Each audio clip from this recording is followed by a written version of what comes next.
North Korea recently celebrated a major holiday in honor of the nation's founder. More details in this original post. April 15th marks the 100th anniversary of Kim Il-sung, North Korea's founding father. North Korean citizens dressed up in red and gold and gathered in Kim Il-sung Square to commemorate the event. During the event, North Korea's new leader Kim Jong-un gave his first public speech while showing off what appeared to be a new long-range missile. Kim's speech took the public by surprise because his late father, Kim Jong-il, had only addressed the public only once in his lifetime. According to the Daily Mail, this event already shows differences between Kim Jong-un and Kim Jong-il. Kim Jong-un is described as an articulate, confident public speaker and a leader who will remain in the public eye more so than his father. In his speech, he stressed the importance of reunifying Korea, building the economy, and improving the people's daily lives.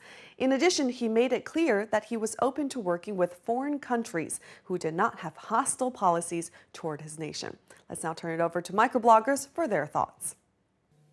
The three generations of the Kim family inherited the same hairstyle. The center split haircut does seem to be a passed-down trait in the Kim family. In China, there was one particular haircut that was passed down for several generations called the Q. Although you may not be familiar with the name, but you would recognize it right away as a very ancient Chinese hairstyle. It is where the front and sides are shaved and the rest of the hair is gathered in a long braid. The Q originated when the ethnically Manchu Qing dynasty defeated the Ming in 1644. The first Manchu emperor Xunzi ordered all Han Chinese men to adopt the Q as a sign of submission. Due to the widespread resistance across China, the Manchus instituted a lose your hair or lose your head policy.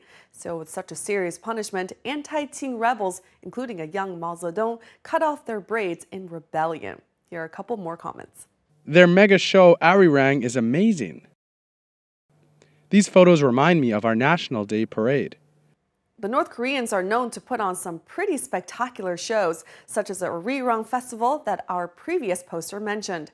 Otherwise known as the Mass Games, the Arirang Festival is a 2-month gymnastics and artistic festival that celebrates the birthday of Kim Il-sung. From as young as 5 years old, citizens are selected based on skill level to serve for the Arirang Festival for many years. In most cases, they will stay with the event until retirement. The festival is famed for the huge mosaic pictures created by more than 30,000 well-trained school children, each holding up colored cards. This is then accompanied by complex and choreographed routines performed by gymnasts and dancers. This massive event is quite comparable to China's National Day parade.